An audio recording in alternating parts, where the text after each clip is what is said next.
Thanks for watching, and don't forget to follow me on social media. Now, let me know what you think about this next upcoming video.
Good morning.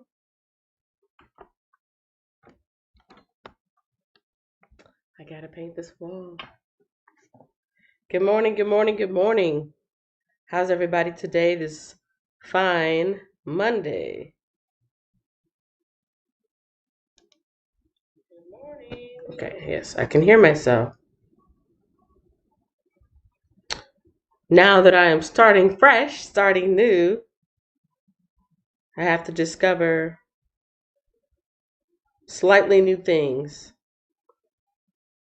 The setup for my established channel is a little bit different than coming on live over here. Just things just look different.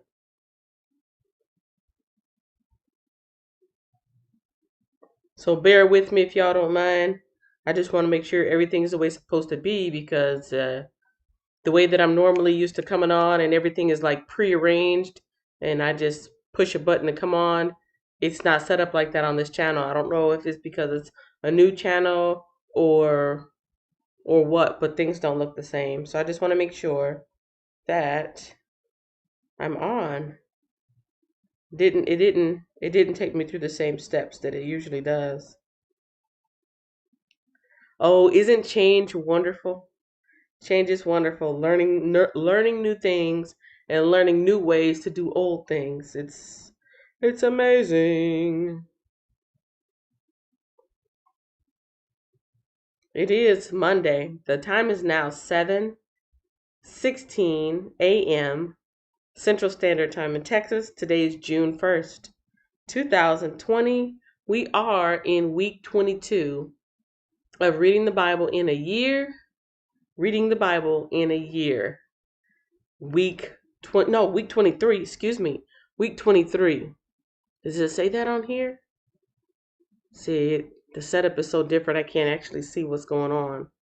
But I have faith. I have faith that I'm doing things the right way. Let me see if I can refresh it on here. Yeah, see, one of these says upcoming. So I'm going to get rid of that upcoming because that's the one that didn't work out. And now I'm here. I'm right here with you.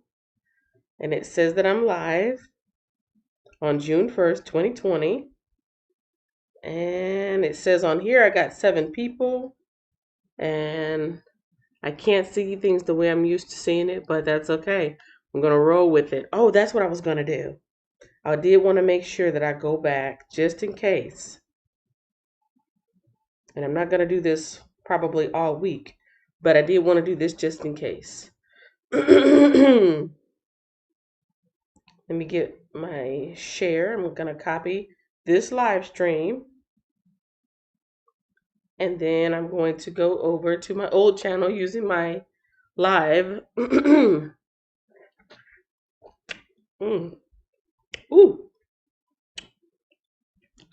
Mucus, go away.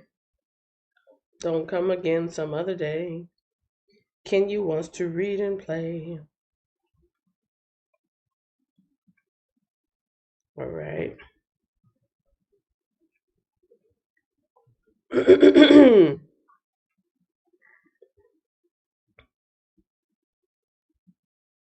I am now broadcasting live at the new channel.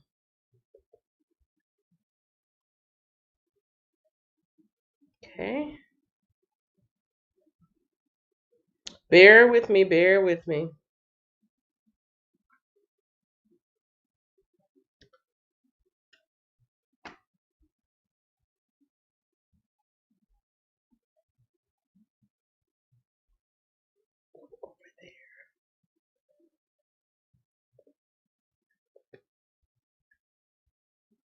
I do not like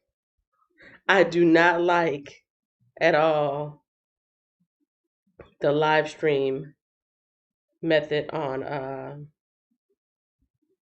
I do not like the live stream method on YouTube.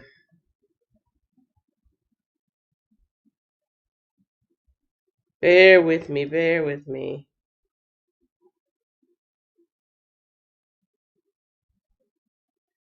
Somebody told me when I start to go live, make sure that my phone is in this direction.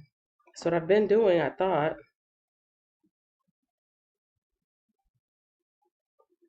But we'll see if this makes a difference. I should be still waiting for some people to come in. It says I have 7, but I only see 1, 2, 3, 4. So 3 people are silent right now in the background.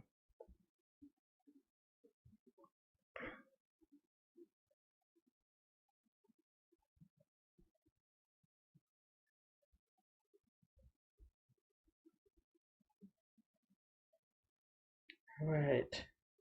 Make sure it is public. And okay.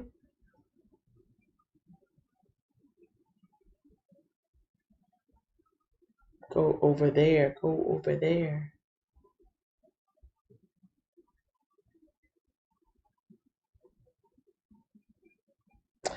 Wow, for the first time, for the first time it's actually doing it in that mode. I had to do something weird with I had to do something on my phone to do it that way. But okay.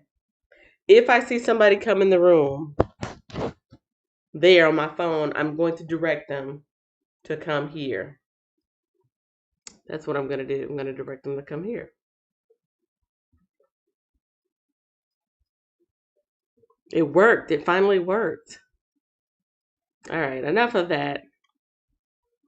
I wish I could see my stats the way I'm used to seeing it, but I can't, so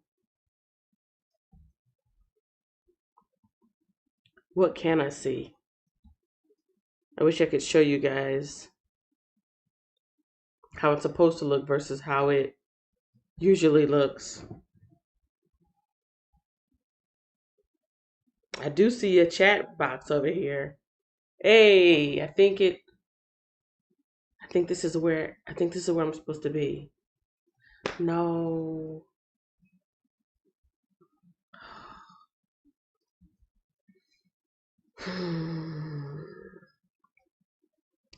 Everything's okay and everything's fine.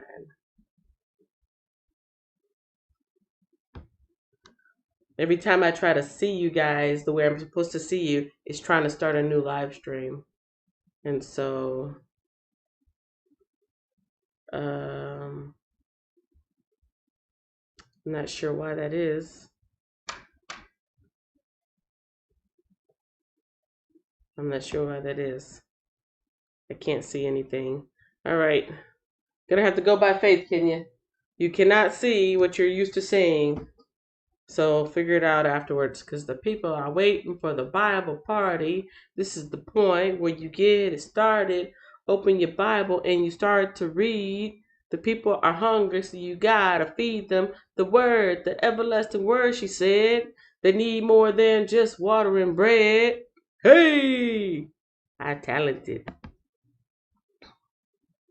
Come on. Come on, come on.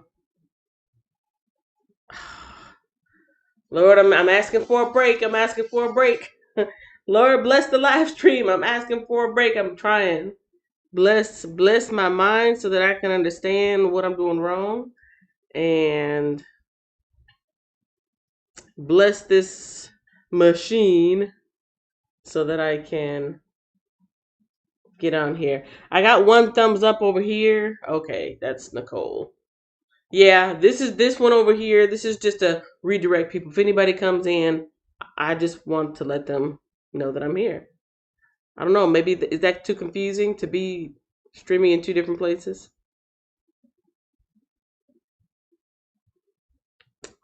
Oh man.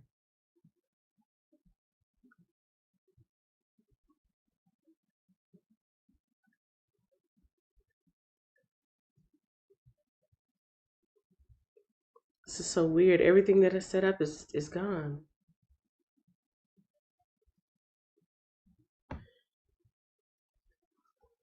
Give me a moment, you guys. I should probably just start. I can't fix it the way I'm trying to. The more I try to understand what's going on, the more it's getting me confused. So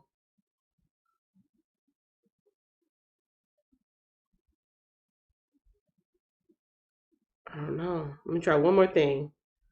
Because in order for me to really perform the way I know I can, I would prefer to have my stuff where I can kind of see it. But if not, then I'm gonna wing it. I'm gonna wing it. Okay, so I'm live. Yes.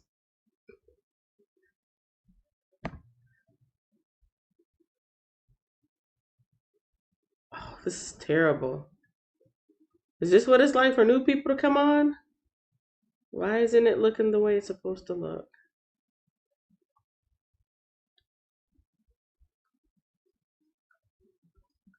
This is terrible.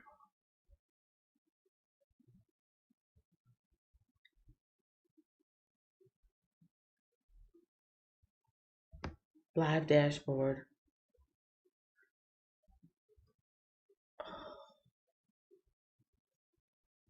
Are you guys still able to see me? Yeah, okay. I'm still here. Awkward, awkward, awkward. Tomorrow won't be like this. Because tomorrow I'm going to know that if it's.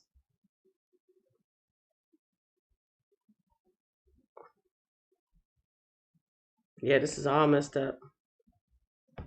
Sometimes I wish I could have you guys on the side of the camera so you can see what I'm trying to do and then understand, like, oh, okay. Yeah, we understand now. But sometimes life is not about making people understand you, it's about you understanding other people. This young guy at work told me that. This young guy, like 22, 23. He's like, yeah, sometimes you work so hard to get people to understand you. And what you really need to be trying to do is to understand other people. I was like, okay, young fella, young buck, okay. So you guys really don't need to know why I'm struggling over here. But I do need to try to understand your needs, which is, can you read the Bible? I can't see anything, so I know that I'm in week 23, and by the look of my guide, I know that I'm in 2 Samuel chapter 16. So I'm going to do that. I think I can still screen share, so I'm going to do that. And that is right here. So here we go. We are in week 23 of reading the Bible. Yeah, I don't think I actually want to. If you are watching this live stream, if you are watching this replay, please redirect yourself to Boulevard 40, which is where I will be exclusively streaming the Bible reading. The Bible reading party is now exclusively at Boulevard 40. This live stream was only started to redirect anybody who may need to be redirected to the new location. This live stream is ending now. Yeah.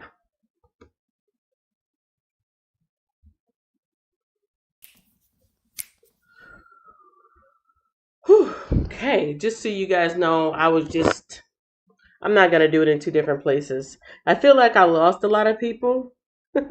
I feel like I lost a lot of people, but if people want to find me, they can find me. I think I did a pretty decent job of letting people know the last 3 or 4 days what was going to happen. And um, hopefully they can find me.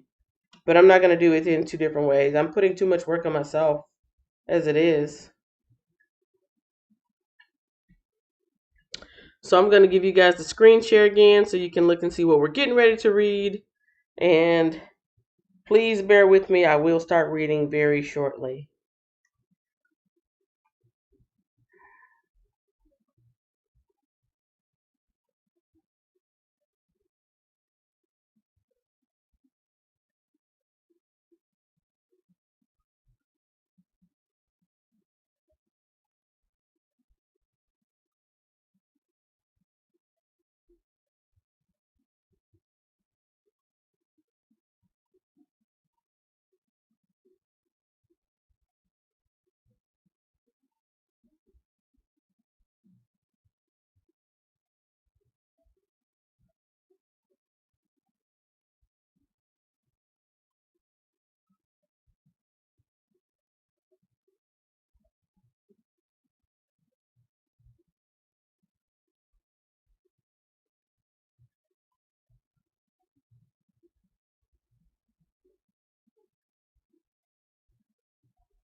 All right.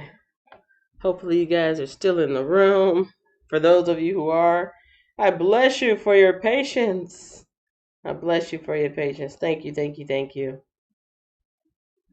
I would have thought that going live on one YouTube channel would be the same as going live on another YouTube channel, but it is not. Things look differently, and I'm really struggling to do what I'm more familiar with. So sorry. I'm really, really sorry.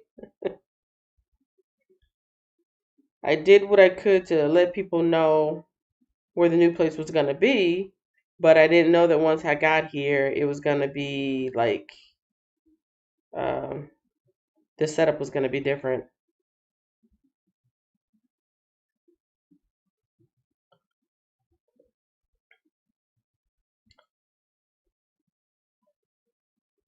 So I am going to log back in to Boulevard 40. Whatever happens at 40 Entrepreneur Drive at this point, I'm not going to allow myself to worry about. I don't see anybody in here other than my mods. So that makes me worry just a little bit that people are not able to find me or that people are confused. But you know what? The reading must go on. The reading must go on. The reading must go on. I am still live, even though I've had about, what, 4 or 5 silent minutes of me looking at my phone and trying to put a new thumbnail up. Let me get back to where you guys can see me. Actually, you know what? I'm going to have to get rid of all of this stuff. Yeah, all this stuff is gone. My Bible intro. I don't think I'm going to do that. My Bible outro. I'm not going to do that. Let's see.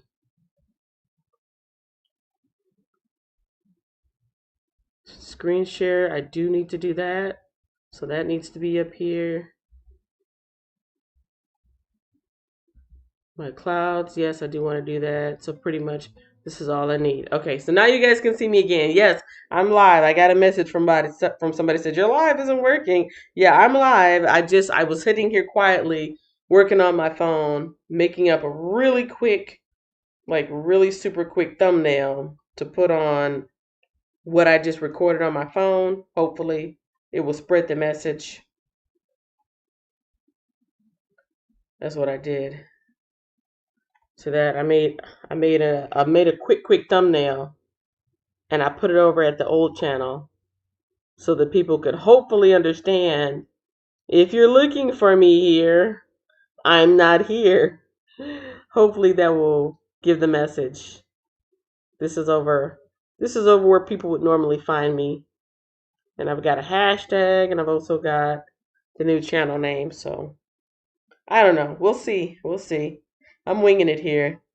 I'm 37 minutes in. I'm 20 minutes after the fact, and I need to really just I need to really just move on.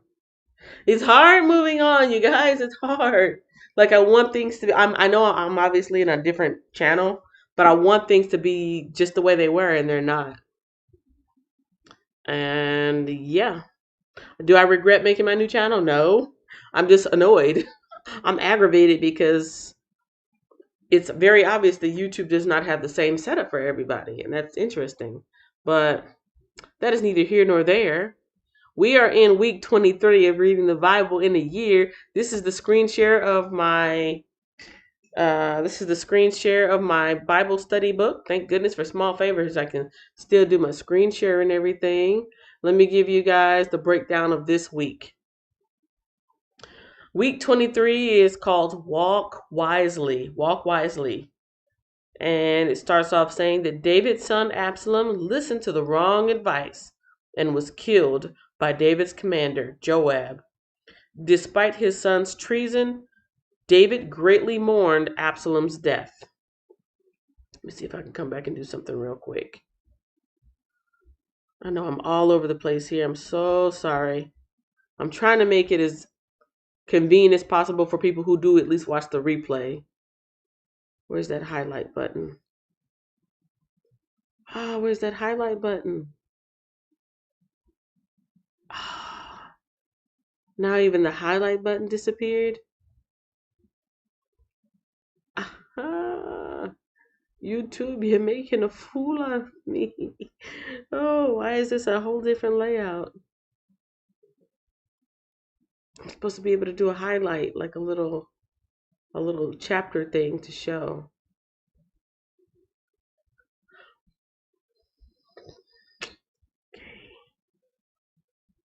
As I was saying with the screen share, let me just get on back. Week 23 is David's son Absalom listened to the wrong advice and was killed by David's commander, Joab. Despite his son's treason, David greatly mourned Absalom's death, even as he returned to Jerusalem to reestablish his reign. Chapter 22, a psalm.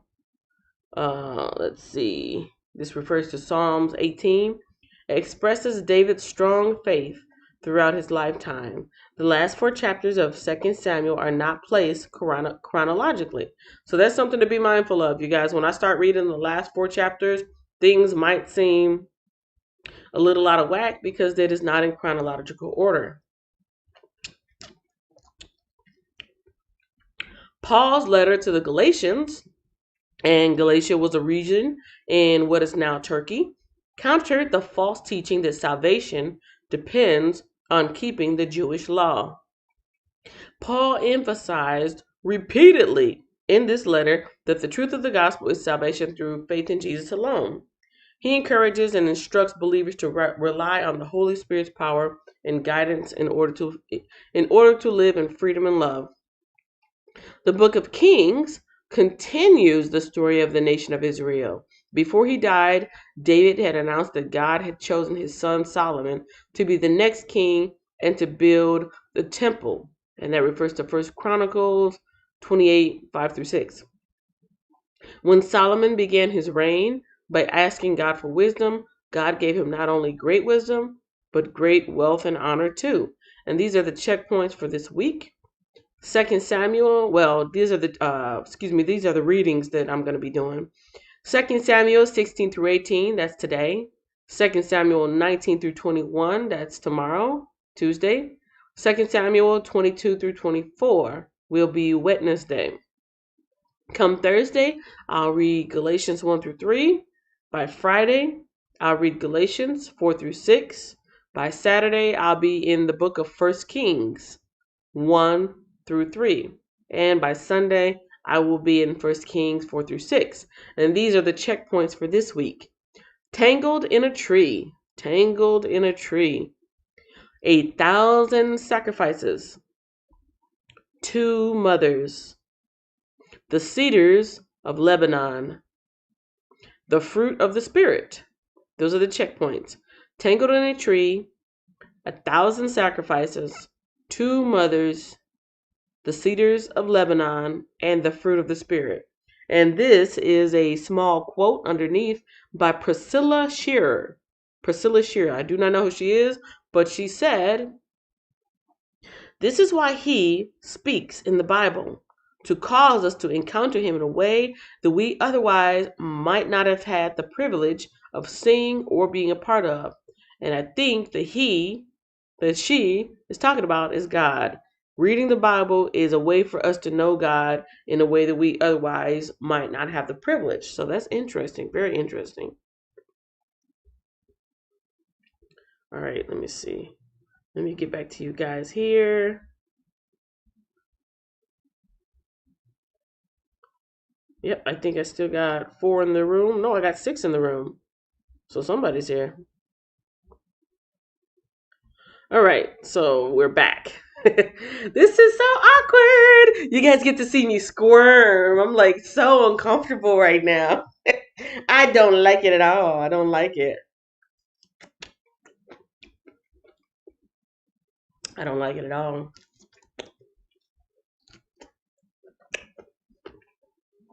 I feel like when I eat the lemon, it breaks up the mucus better than when I put it in my water. All right.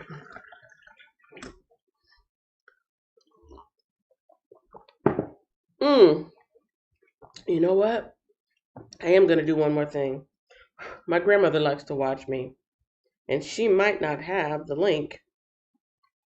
Now she was able to find it yesterday because she got a link, but she's not here now. And I wonder if it's because she didn't get the notification. So I'm going to say, good morning, dear grandmother, period. We are now live, and this is the link that you can find me, period. Hope that you can make it.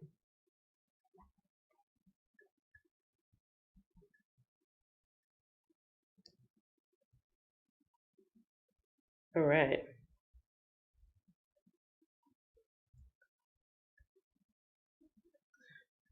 So now let's do a recap of yesterday. Yesterday would have been,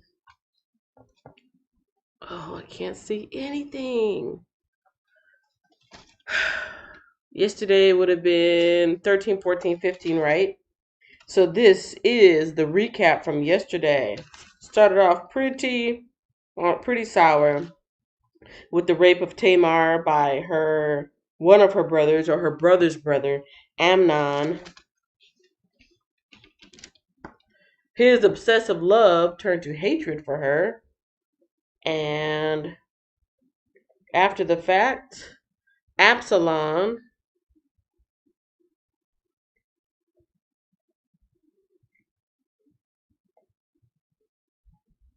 Absalom, the brother, that's his blood, that's his, full sister right there. Absalom was extremely angry. Absalom plotted revenge against his brother Amnon. It took him 2 years to do it, I think. Wasn't it like 2 years later?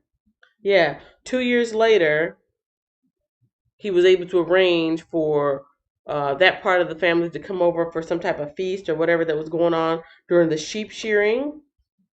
Once they all got there, Absalom had his men kill Amnon. He fled.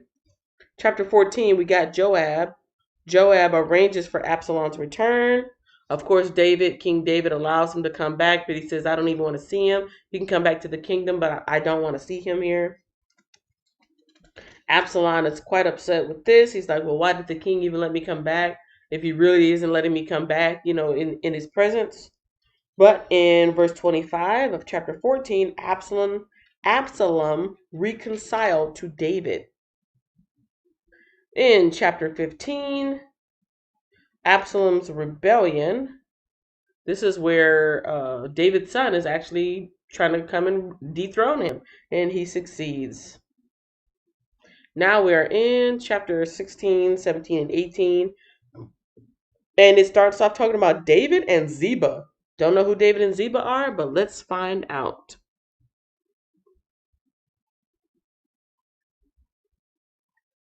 So David and Ziba, when David had gone, let's see, what's the very last part that happened yesterday?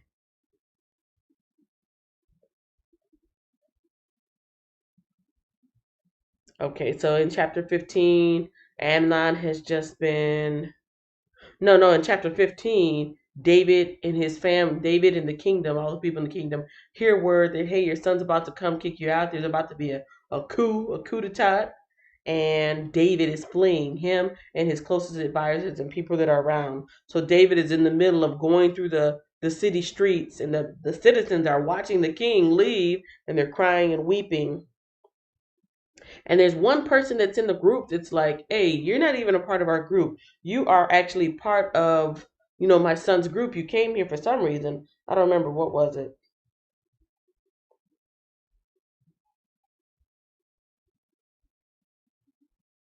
He says something like, I remember it said something like, you are a stranger among us. You came here for something.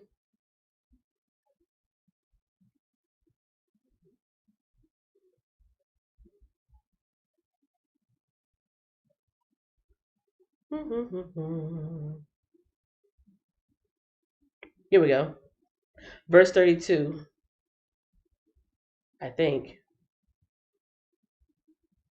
No, that wasn't it.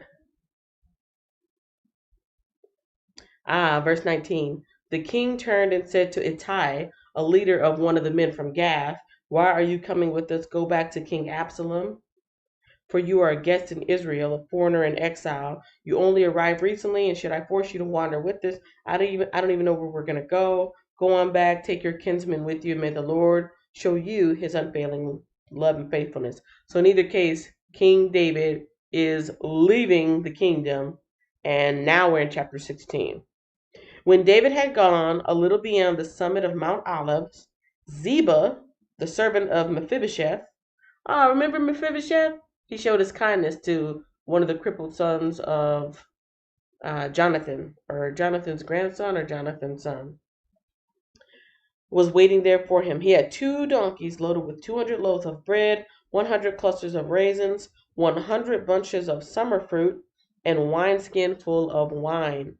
Erica, you made it! Hey, good morning. That gives me hope. That gives me hope that I did not have to send out a specific link and somebody made it. Thank you. Thank you for showing up because it has been a rocky road. This, I'll tell you in a minute, but I'm happy to see you. I'll tell you in a minute. Let's see.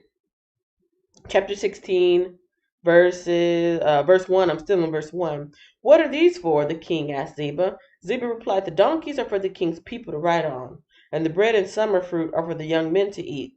The wine is for those who become exhausted in the wilderness. And where is Mephibosheth, Saul's grandson? The king asked him. He stayed in Jerusalem, Ziba replied. He said, today I will get back the kingdom of my grandfather Saul. That's kind of rude, isn't it? I mean,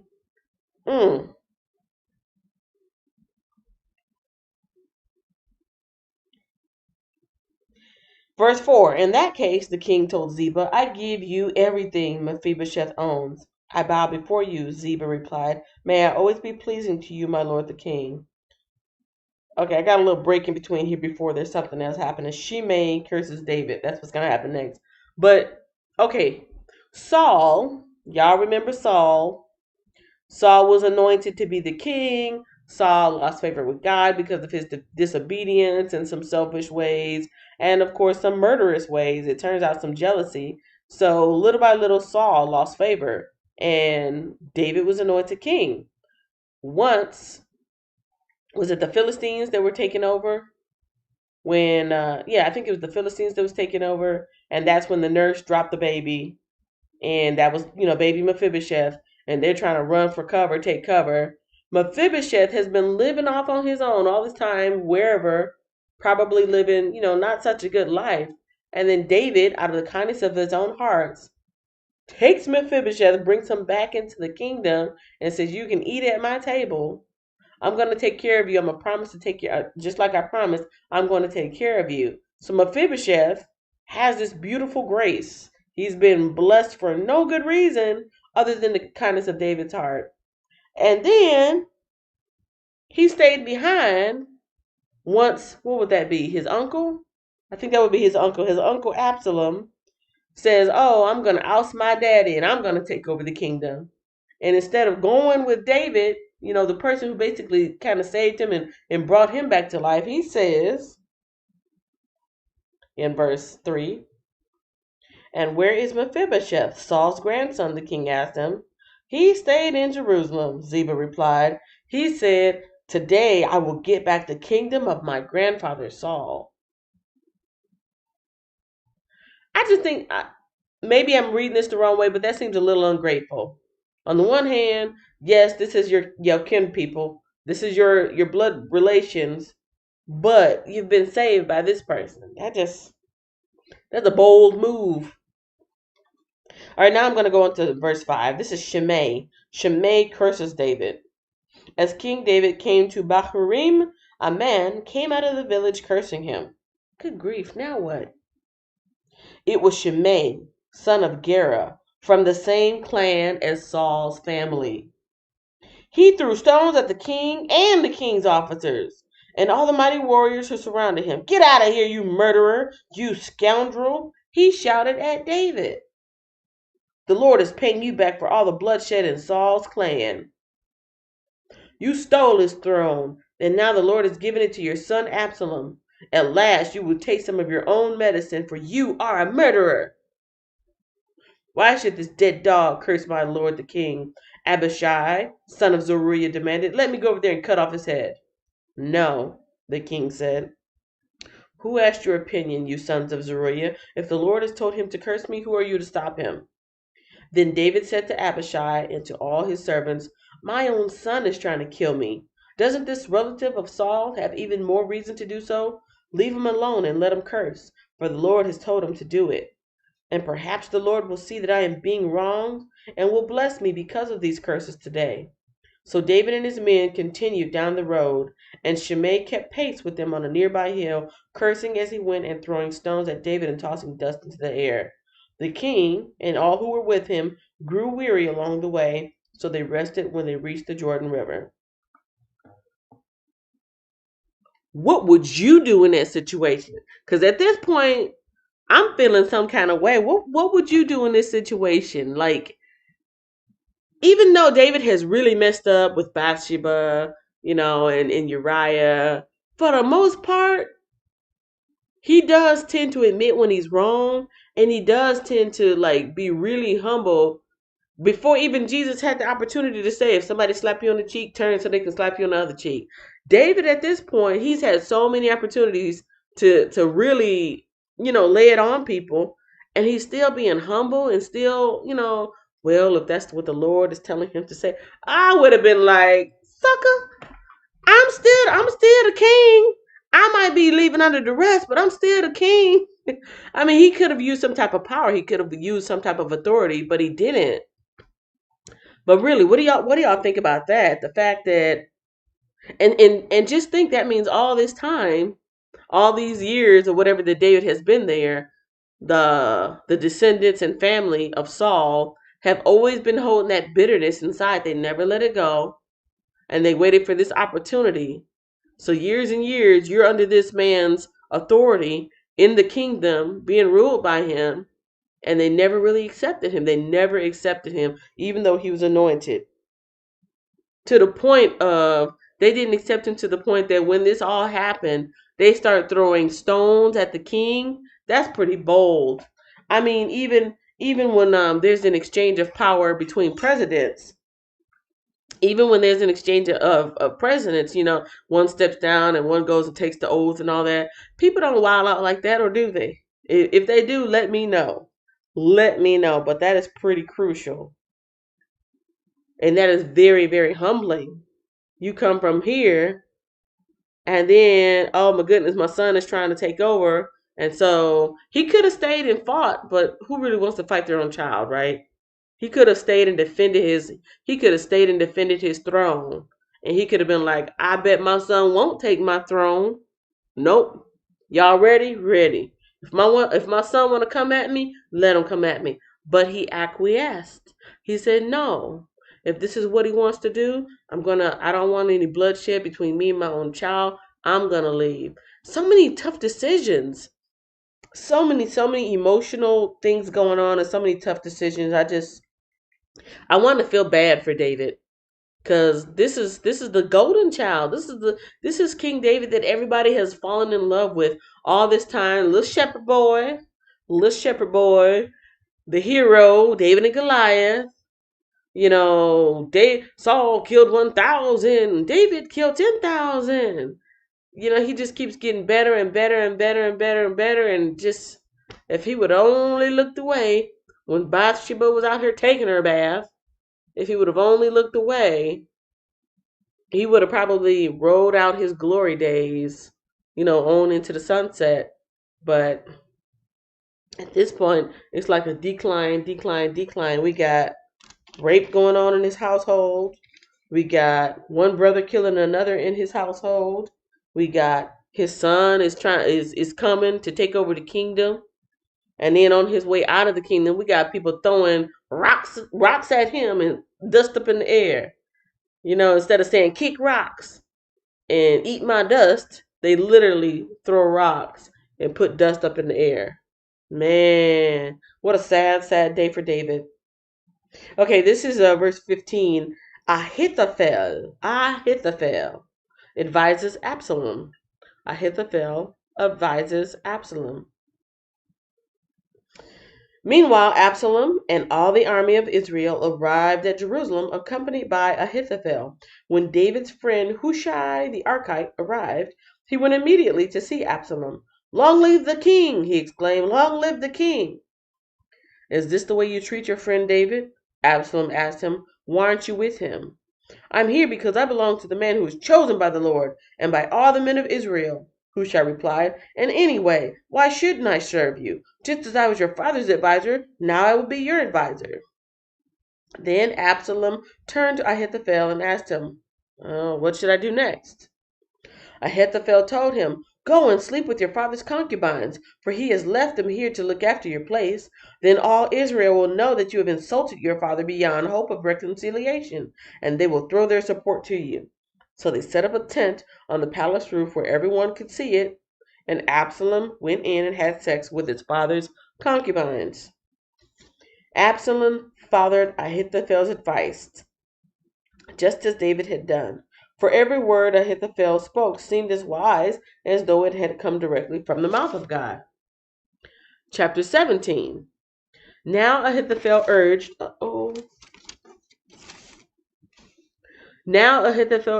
Absalom, "Let me choose 12,000 men to start out after David tonight. I will catch up with him while he is weary and discouraged. He and his troops will panic, and everyone will run away. Then I will kill only the king, and I will bring all the people back to you as a bride returns to her husband. After all, it is only one man's life that you seek. Then you will be at peace with all the people." This plan seemed good to Absalom and to all the elders of Israel. Verse 5, Hushai counters Ahithophel's advice. So Hushai is like his best friend, right? I'm getting confused with who these people are. Hushai.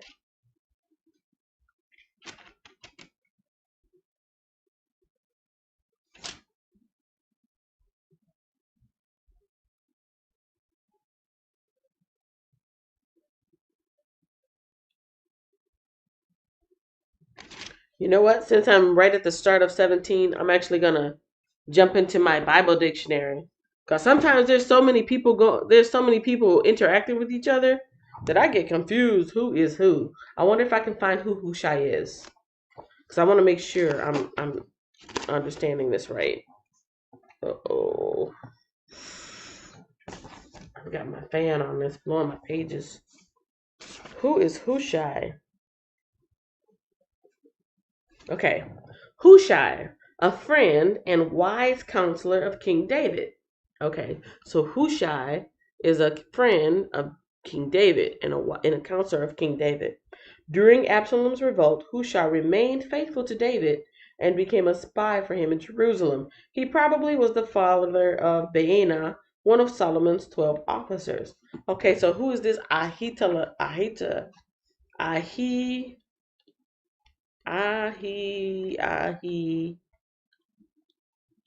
I know it when I see it. Ahikam? No. Ahimazar? No. Ahithophel. Yeah, that guy. Who is Ahithophel? One of David's counselors who assisted Absalom in his revolt. Okay, so they're in this thing together. When Absalom rebelled against David, Ahithophel apparently believed his own popularity would bring success to Absalom's revolt, possibly sensing a chance to rise to power himself. Ahithophel advised Absalom to take David's harem and act equivalent to claiming the throne. Ahithophel also advised Absalom to pursue David, who had fled Jerusalem, but Absalom chose to listen to Hushai, who advised the prince not to pursue his father. Sensing that Absalom's rebellion was doomed, Ahithophel put his household in order and hanged himself. One of the few cases of suicide in the Bible. Okay. So they're kind of both doing the same thing, which is why it was confusing to me. Like, are you guys both here to help him? Are you here to or against him? Eva Frazier made it. Yay, we got one more person. Hooray! I tried to make things as easy as possible, so I'm sorry for you guys who've had trouble making it in. Eva Frazier says, having big problems trying to tune in. I'm sorry. I'm so sorry. Hopefully, as time goes on, Maybe the notifications will come through. And like somebody told me, and plus I couldn't find myself yesterday. I was typing myself in. I know my name. I know the name I put on there. I couldn't even find myself.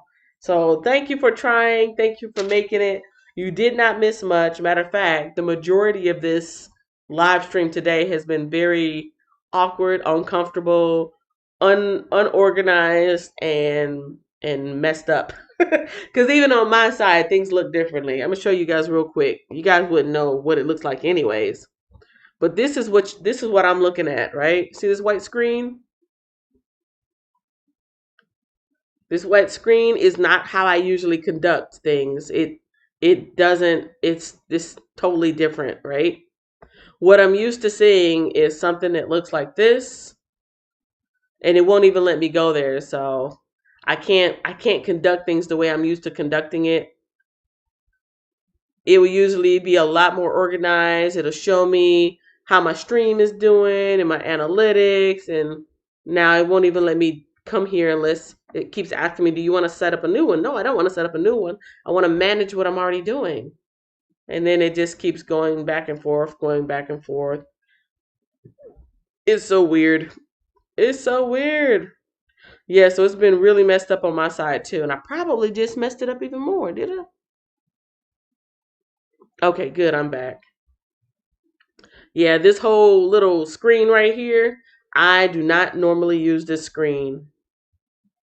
I do not normally use this setup, and it's very confusing. It's hard for me to see really what's going on. And yeah, so we're all in this together. We're all uncomfortable, and it's probably aggravating for you guys too. I hope it gets better from here. Maybe tomorrow when I start up, I can now that I've established a live stream here, maybe when I come on tomorrow I can do it like I usually do because it'll be like, would you like to reuse your last settings? Well, yes, I would. And I just come on in and it's fine. Hopefully. But yeah, let me catch you guys up for anybody who just now came in. David is still on the run. King David is still on the run. You know, we had that basically incestual thing going on yesterday with Tamar and Amnon. Absalom, the brother, killed Amnon for what he did to his sister. He fled to the hills. After a while, David, David banished him, but David allowed him to come back. Absalom came back, and then as of yesterday, now King David is on the run because his son, whom he allowed to come back, is it's a coup. It's a coup d'etat. Let me get some more of this lemon because I don't like all that sniffy. Mm. So that was a recap from yesterday. And at this point, King David has been leaving the city. He passed by some of Saul's people who's throwing rocks at him, throwing dust up in the air. Basically, boo, boo, we didn't like you no way. You stole the throne. You weren't ever supposed to be there. Ha! Now Saul's people is taken back. Well, not Saul's people. Now your son is taking over. Maybe now you know how it feels to have the throne stolen right from under you. That's Saul's people. Mephibosheth, crippled Mephibosheth, who has been taken into the household, he says, I'm going to stay here. Ha! Now my people, I'm waiting for my people to take the throne back. It's just a lot of drama and a lot of shade and a lot of hate going on. And right now at this point, I just finished up in chapter 17 where Hushai and what's his name? Ahithophel, that's his name. Ahithophel and Hushai are two of David's advisors that have stayed behind in an effort to either help Absalom or spy on him and kind of mess him up. So that's what we're trying to figure out right now. Ahithophel has just given Absalom advice. Well, your dad left behind these concubines, so you basically have a harem. You know, you go sleep with these girls that were left behind, and you're basically claiming the household. Kind of like consummation. You're consummating your throne now, so go do this. And let's see what's happening now, because that's pretty much where I left off right before you came in. Right before you came in, that's where I was at. Finally got in. I hit the like button. Thank you, thank you. Good morning to everyone. I am so happy for the patient and loyal people that I've got here, because I know this is very awkward. So thank you for pressing the like button, and I hope that more of my YouTube friends can find me. So let's see. That was chapter 17, right? Chapter 17. Actually, I think I'm still in chapter 17. Yes.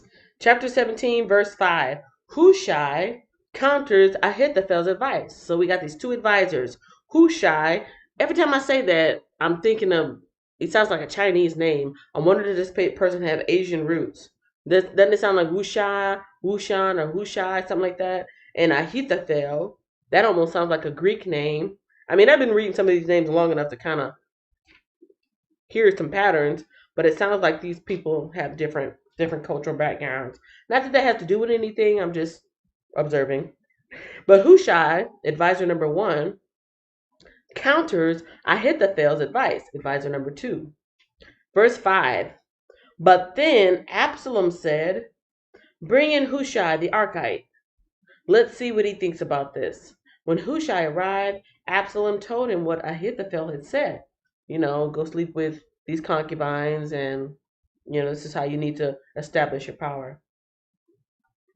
Then he asked, "What is your opinion? Should we follow Ahithophel's advice? If not, what do you suggest?" Verse 7. "Well," Hushai replied to Absalom, "this time Ahithophel has made a mistake. You know your father and his men. They are mighty warriors. Right now they are as enraged as a mother bear who has been robbed of her cubs. And remember that your father is an experienced man of war. He won't be spending the night among his troops. He is probably already hidden in some pit or cave.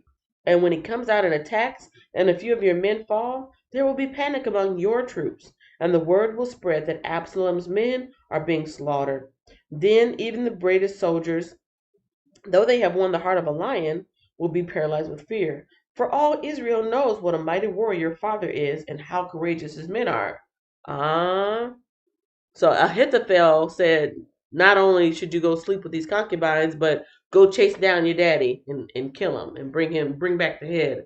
Because they've been running and fleeing and getting out of town. They're probably tired. Send some of your strong young men after them and kill your daddy, but let everybody else come back to show, what kind of king you are. But Hushai says, remember, your daddy is a strong warrior. So let's see whose advice he takes. Verse 11. "I recommend that you mobilize the entire army of Israel. Bring them from as far away as Dan in the north and Beersheba in the south. That way you will have an army as numerous as the sands on the seashore. And I advise that you personally lead the troops.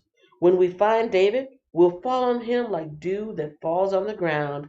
Neither him nor any of his men will be left alive. And if David were to escape into some town, you will have all Israel there at your command. Then we can take some ropes and drag the walls of the town into the nearest valley until every stone is torn down."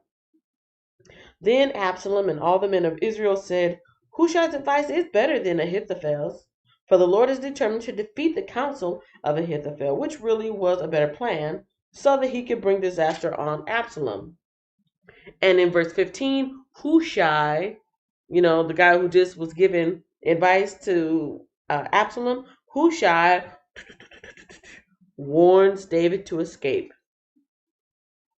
Hushai told Zadok and Abiathar, the priests, what Ahithophel had said to Absalom and the elders of Israel, and what he himself had advised instead. "Quick," he told them, "find David and urge him not to stay at the shallows of the Jordan River tonight. He must go across at once in the wilderness beyond, otherwise he will die and his entire army with him." Jonathan and Ahimaaz, this is a different Jonathan now. Jonathan and Ahimaaz had been staying at En-Rogel, so as not to be seen entering and leaving the city. Arrangements had been made for a servant girl to bring them the message that they were to take to King David. But a boy spotted them at En-Rogel, and he told Absalom about it. So they quickly escaped at Bahurim. where a man hid them down inside a well in his courtyard. The man's wife put a cloth over the top of the well and scattered grain on it to dry in the sun, so no one suspected they were there. When Absalom's men arrived, they asked, "Have you seen Ahimaaz and Jonathan?" The women replied, "They were here, but they crossed over the brook." Absalom's men looked for them without success and returned to Jerusalem. Then the two men crawled out of the well and hurried on to King David. "Quick," they told him, "cross the Jordan tonight." And they told him how Ahithophel had advised that he be captured and killed. So David and all the people with him went across the Jordan River during the night, and they were all on the other bank before dawn. When Ahithophel realized that his advice had not been followed, he saddled his donkey, went to his hometown, set his affairs in order, and hanged himself. He died there and was buried in the family tomb. David soon arrived at Mahanaim. By now, Absalom had mobilized the entire army of Israel and was leading his troops across the Jordan River. Absalom had appointed Amasa. It's a lot of A names. Absalom had appointed Amasa as commander of his army, replacing Joab, who had been commander under David. Amasa was Joab's cousin, and his father was Jether an Ishmaelite. His mother Abigail, daughter of Nahash, was the sister of Joab's mother Zeruiah. Absalom and the Israelite army set up camp in the land of Gilead.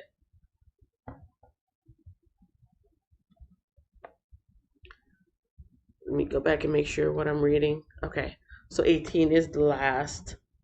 18 is the last.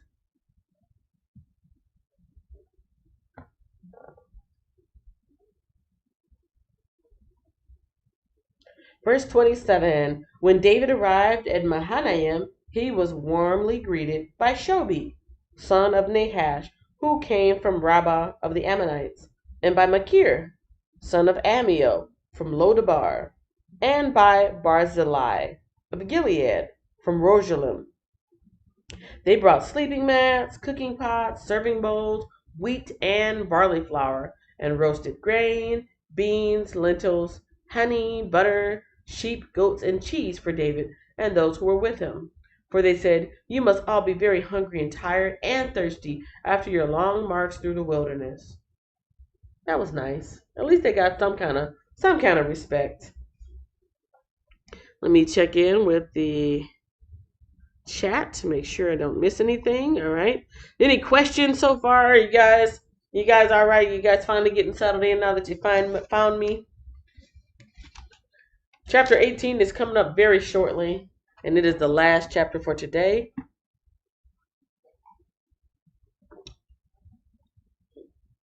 And I do believe when I come out tomorrow, it'll be easier, because I should be able to just come on to live, and it will ask me, do I want to pick up where I left off, basically.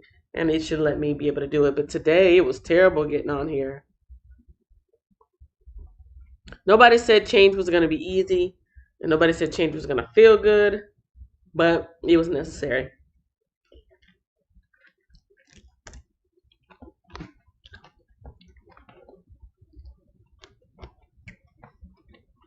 It really does cut the mucus down.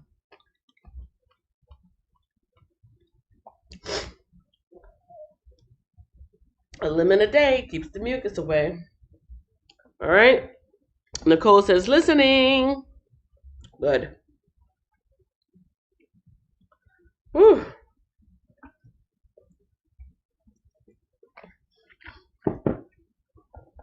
And I appreciate that. I need that. I need feedback, because it's not always easy being on this side of the camera reading. Chapter 18, Absalom's defeat and death. David now mustered the men who were with him and appointed generals and captains to lead them. He sent the troops out in 3 groups, placing one group under Joab, one under Joab's brother Abishai, son of Zeruiah, and one under Ittai, the man from Gath. The king told his troops, "I'm going out with you." But his men objected strongly. You must not go, they urged. If we have to turn and run, and even if half of us die, it will make no difference to Absalom's troops. They will be looking only for you. You are worth 10,000 of us, and it is better that you stay here in the town and send help if we need it. That sounds kind of like a checkpoint. Is that a checkpoint? No, that is not a checkpoint. If you think that's the best plan, I'll do it, the king answered. So he stood alongside the gate of the town as all the troops marched out in groups of hundreds and of thousands. And the king gave his command to Joab, Abishai, and Ittai, for my sake, deal gently with young Absalom. And all the troops heard the king give this order to his commanders. So the battle began in the forest of Ephraim, and the Israelite troops were beaten back by David's men. There was a great slaughter that day, and 20,000 men laid down their lives. The battle raged all across the countryside, and more men died because of the forest than were killed by the sword. Really? During the battle, Absalom happened to come upon some of David's men. He tried to escape on his mule, but as he rode beneath the thick branches of a great tree, his hair got caught in a tree. It is a checkpoint. Let me start that over. This is chapter 18, verses 9. During the battle, Absalom happened to come upon some of David's men. He tried to escape on his mule, but as he rode beneath the thick branches of a great tree, his hair got caught in the tree. His mule kept going and left him dangling in the air. One of David's men saw what had happened and told Joab, I saw Absalom dangling from a great tree. What? Joab demanded. You saw him there and didn't kill him? I would have rewarded you with 10 pieces of silver and a hero's belt. I would not kill the king's son, even for 1,000 pieces of silver, the man replied to Joab. We all heard the king say to you and Abishai and Ittai, for my sake, please spare young Absalom. And if I had betrayed the king by killing his son, and the king would certainly find out who did it, you yourself would be the first to abandon me. Enough of this nonsense, Joab said. Then he took 3 daggers and plunged them into Absalom's heart as he dangled, still alive, in the great tree. 10 of Joab's young armor-bearers then surrounded Absalom and killed him. Then Joab blew the ram's horn, and his men returned from chasing the army of Israel. They threw Absalom's body into a deep pit in the forest and piled a great heap of stones over it, and all Israel fled to their homes. During this time, Absalom had built a monument to himself in the king's valley, for he said, I have no son to carry on my name. He named the monument after himself, and it is known as Absalom's monument to this day. Verse 19, David mourns Absalom's death. So he's had one son die, that was Amnon. And now another son has died, Absalom. Can't forget about the baby, the first baby that died with Bathsheba. So his children are just dying left and right. Then Zadok's son, Ahimaaz said, Let me run to the king with the good news that the Lord has rescued him from his enemies. No, Joab told him, it wouldn't be good news to the king that his son is dead. You can be my messenger another time, but not today. Then Joab said to a man from Ethiopia, Go tell the king what you've seen. The man bowed and ran off. But Ahimaaz continued to plead with Joab, Whatever happens, please let me go too. Why should you go, my son? Joab replied. There will be no reward for your news. Yes, but let me go anyway, he begged.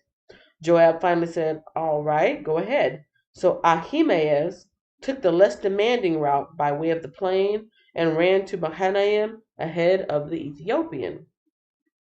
While David was sitting between the inner and outer gates of the town, the watchman climbed the roof of the gateway by the wall. As he looked, he saw a lone man running toward them. He shouted the news down to David, and the king replied, If he's alone, he has good news. As the messenger came closer, the watchman saw another man running toward them. He shouted, Here comes another one. The king replied, He also will have good news. The first man runs like the Ahimaaz son of Zadok, the watchman said. He's a good man and comes with good news, the king replied. Then Ahimaaz cried out to the king, Everything is all right. He bowed before the king with his face to the ground and said, Praise to the Lord your God, who has handed over the rebels who dared to stand against my lord the king. What about young Absalom? The king demanded. Is he all right? Ahimaaz replied, when Joab told me to come, there was a lot of commotion, but I didn't know what was happening. Wait here, the king told him. So Ahimaaz stepped aside. Then the man from Ethiopia arrived and said, I have good news for my lord, the king. Today the Lord has rescued you from all those who rebelled against you. What about young Absalom? The king demanded. Is he all right? And the Ethiopian replied, may all of your enemies, my lord the king, both now and in the future, share the fate of that young man. The king was overcome with emotion. He went up to the room over the gateway and burst into tears. And as he went, he cried, oh, my son Absalom, my son Absalom, if only I had died instead of you. Oh, Absalom, my son, my son. And that has been the reading for today. That is 2 Samuel chapter 16, 17, and 18.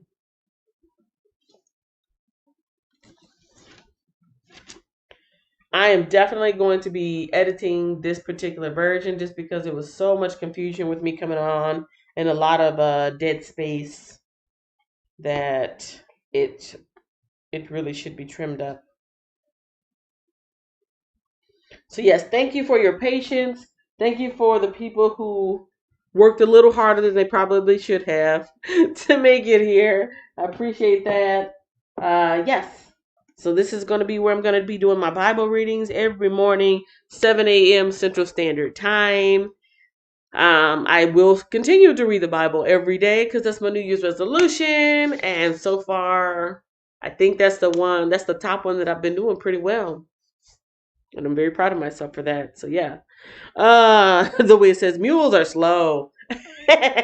They're slow, but better for the mule to be tired than you to be tired because I'm just imagining like the distances between these different places. And you trot along, doop, doop, doop, doop, doop, doop, doop, doop, hee haw, hee haw. And the mule's getting tired, but you're not. Yeah, I guess they didn't have horses in this particular region yet, but ride like the wind. What did Woody say from Toy Story? Ride like the wind. Bullseye. That was a mule, wasn't it? You guys, thank you so much.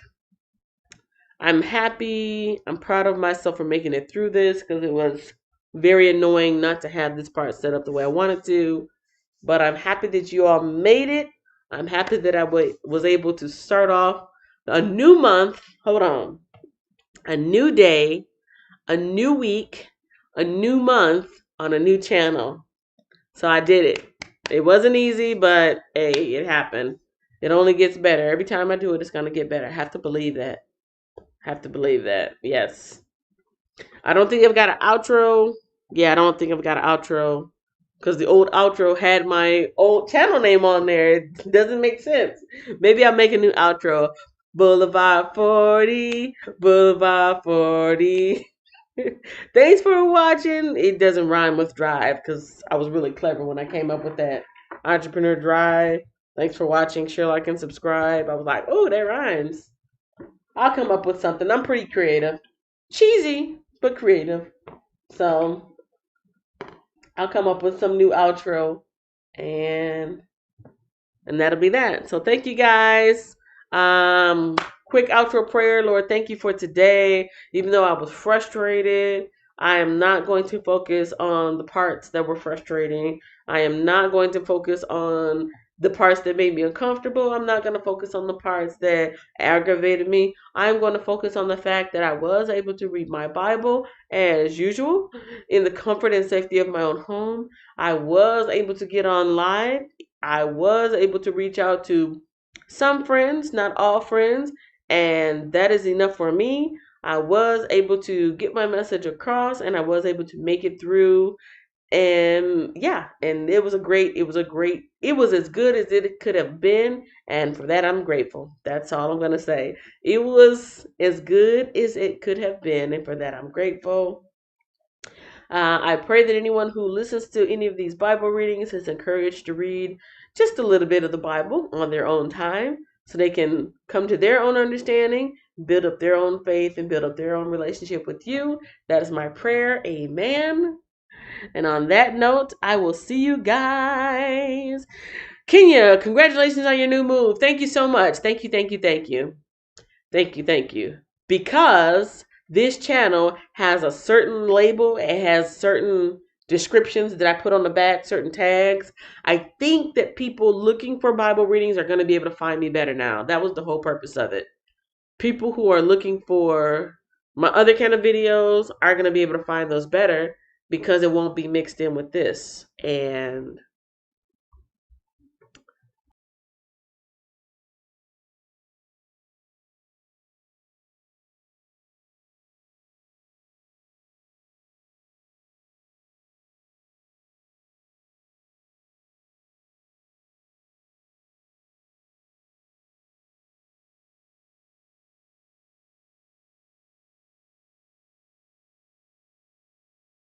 all right. I try to hold back. I try to hold back, but it just, oh, sometimes I feel so congested. It's so annoying. I don't know if you guys can hear it, but I can hear it. And if I say the wrong word or the wrong sound comes out of my mouth, it gets stuck. It hits that wall. I know that's like TMI. But yeah, thank you so much for the congratulations. It was a strategic move. It was more comfortable for me to stay in one spot, but sometimes, like they say, when in Rome, do what the Romans do. And in order to really be successful, you have to be able to understand, analyze, and go with the flow. And the way that YouTube flows, you almost have to be talking about the same thing consistently for them to promote you. If you're talking about shoes, you better always be talking about shoes. You start talking about boots, and then you start talking about sandals, and then you start talking about something else, and it makes YouTube go like, oh, we don't know how to suggest you. If if you're doing vlogs, and then all of a sudden you start doing how-to videos, even though it's still you, it's still a day in your life, YouTube will be like, oh, are you a vlogger or are you a how to DIY person? And they just start tripping. And I think that's why a lot of people are not getting discovered. Well, at least people like me. People like me don't get discovered because we got too many things going on. You have to go like super niche, which is difficult. It's a challenge because one, people know what to expect when they come to your channel, but two, how many times can you talk about a shoe? Like how many, how often? There's only so much you can do with a certain topic, so that can be a challenge in itself. But hey, that's the life. That's the life, and that's what I signed up for. And so I'm ready for the challenge. I'm ready to knock it out the box. I can do this. I can do this. Yes. Tomorrow morning, I will be here at 7 a.m. Central reading the Bible. And from time to time, probably at least once a week, I will be releasing business related uh, content over on For the Entrepreneur Drive. So, in either case, thank you guys. See you on the next round. Thanks for watching, and don't forget to follow me on social media. Now, let me know what you think about this next upcoming video.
this video, I'll show you how to set up and manage live streams in YouTube's Live Control Room. We've built a brand new stream workflow in Live Control Room that combines the best of our classic live streaming creation tools. Stream